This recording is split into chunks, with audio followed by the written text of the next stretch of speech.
शेषनाग जी आए तो सारी कथा उनसे कह सुनाया गया। श्री हरि जी कह रहे हैं न्याय करिए, तो शेषनाग जी कह रहे हैं कि पूरे पृथ्वी का भार तो हमारे सर पर है, यदि इसको कोई रोके तब तो न्याय करे। विश्वामित्र जी को बड़ा अभिमान था 50 वर्ष के तप पर। विश्वामित्र जी ने कहा कि मैं 50 वर्ष के तप से पूरे पृथ्वी का भार अपने सिर पर धारण कर सकता हूँ। शेषनाग जी ने कहा तो आइए, मैं अपने फनों को हटाता हूँ, आइए आप। जैसे ही विश्वामित्र जी गए और शेषनाग जी अपने फन को हटाया, मात्र अभी थोड़ा सा भार इनके सर पर आया, मालूम पड़ा कि घबरा करके और ही नीचे दब जाएगा। शेषनाग जी अपने फन को तुरंत ही लगा दिया। क्या हुआ? अब तो लग रहा है पातालपुरी चले जाएंगे। जब पृथ्वी का भार नहीं रोक सकते तो न्याय कैसे मिलेगा? न्याय चाहिए तो पृथ्वी का भार रोकिए।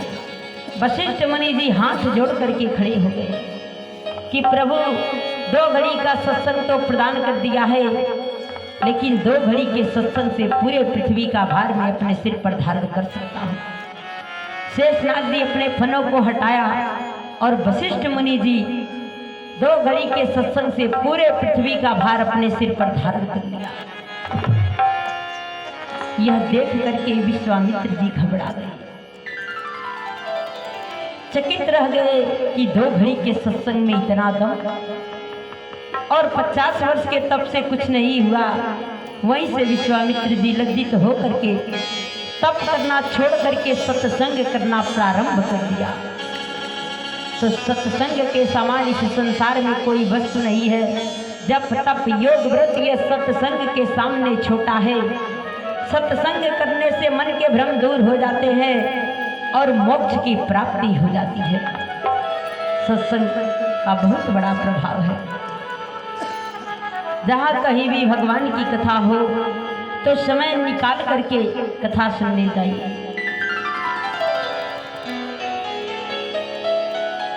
हर काम छोड़ करके भोजन कीजिए, उसके बाद भगवान का भजन कीजिए। सबसे जरूरी है 4 चीज जीवन में याद रखना चाहिए। पहला स्नान, दूसरा भजन, तीसरा भोजन और चौथा द्वार पर आए हुए अतिथि का सत्कार। ये नहीं कि जब आपके दरवाजे पर मेहमान पहुंचे तो आप अपने घर का दरवाजा ही बंद कर दीजिए। ऐसा भाव मन में नहीं लाना चाहिए।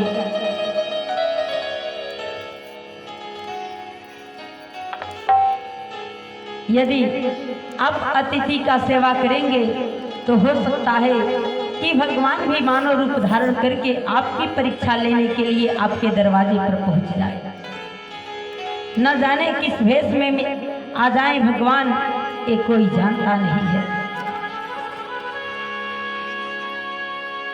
आपके सामने हम कथा निवेदन कर रहे थे।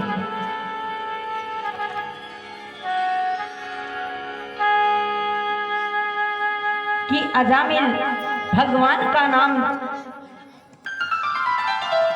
नारायण रखने से उसके पुत्र का नाम था नारायण और उसे मोक्ष की प्राप्ति हो गई।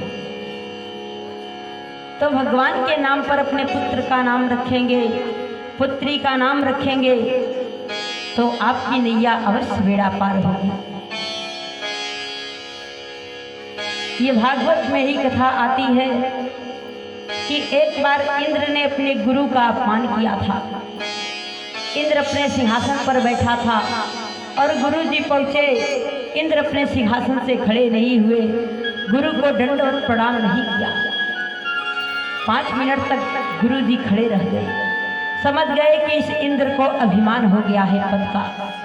तुरंत ही बृहस्पति गुरु वहां से चल दिए। जब इंद्र आंखें खोल करके देखे गुरु जी नहीं है तो उनको लगा कि यदि हम गुरु का अपमान करेंगे तो और दुनिया क्या करेगी, हमने बहुत गलत किया। अब इंद्र जी गुरु को ढूंढने लगे, गुरु जी नहीं मिले। गुरु जी ने श्राप दे दिया कि जाओ स्त्रीहीन हो जाओ। जब इस बात का पता राक्षसों को चला तो राक्षस सब आक्रमण करना प्रारंभ कर दिए। युद्ध छिड़ गया, सारे देवता राक्षसों से हार गए। ब्रह्मा जी के पास पहुंचे तो ब्रह्मा जी ने कहा कि आपने गुरु का अपमान किया है, इसीलिए जाइए किसी को पहले गुरु बनाइए, तब आपका काम बनेगा।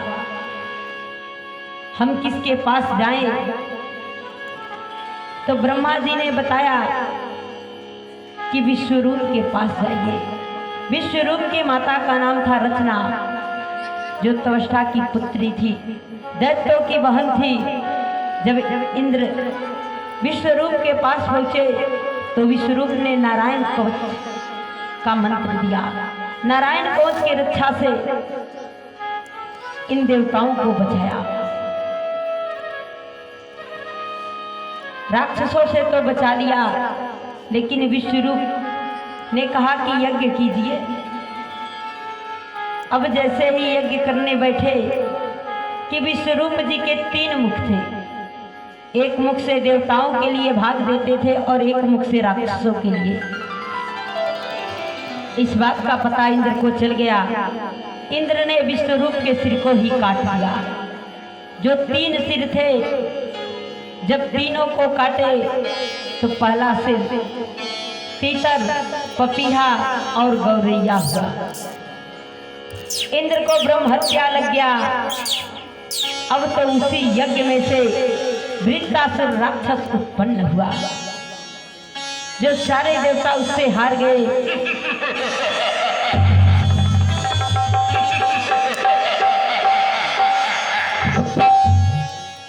जब ब्रह्मा जी के पास पहुंचे तो ब्रह्मा जी ने कहा कि जाइए महर्षि दधीचि के पास,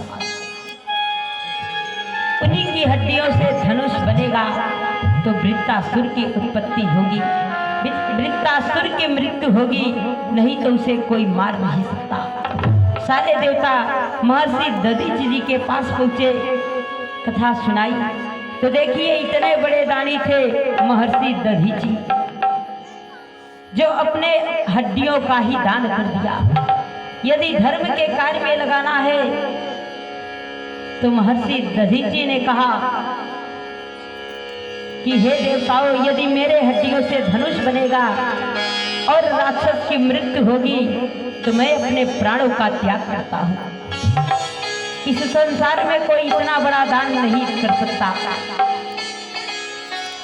पर धर्म के कार्य के लिए महर्षि दधीचि ने अपने प्राणों का त्याग किया और उन्हीं की हड्डियों से वज्र बना जो इंद्र को दिया गया।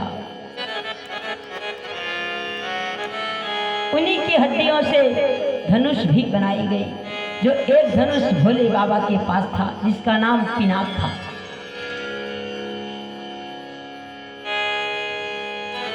जब इंद्र जी लेकर के आए, युद्ध प्रारंभ हो गया। वृत्रासुर ने कहा कि मुझे पता है जीत तो आप ही की होगी, क्योंकि आपके तरफ श्री हरि जी हैं। इंद्र और वृत्रासुर के बीच युद्ध छिड़ गया। वृत्रासुर ने कहा राक्षसों से, अरे भागते क्यों हो? मर जाओगे तो वीर गति प्राप्त होगी और जीत गए तो स्वर्ग पर राज करोगे, भागते क्यों हो? उसी बीच में वृत्रासुर की मृत्यु हुई और वही वृत्रासुर इतना सुंदर स्तुति किया कि भगवान यदि फिर जन्म मिले तो मैं दासों का दास रहूं, जो आपके भक्त हैं उनके दास का दास मैं बनूं। वह वृत्रासुर कौन था? पूर्व जन्म में चित्रकेतु नाम का राजा था, जिसे माता पार्वती ने श्राप दिया था। बहुत सी रानियां थी, किसी से संतान की उत्पत्ति नहीं हुई। नारद जी को पकड़ा था, तब नारद जी अंगिरा ऋषि के माध्यम से बड़ी रानी से पुत्र की उत्पत्ति हुई। जैसे ही पुत्र हुआ 5 साल का,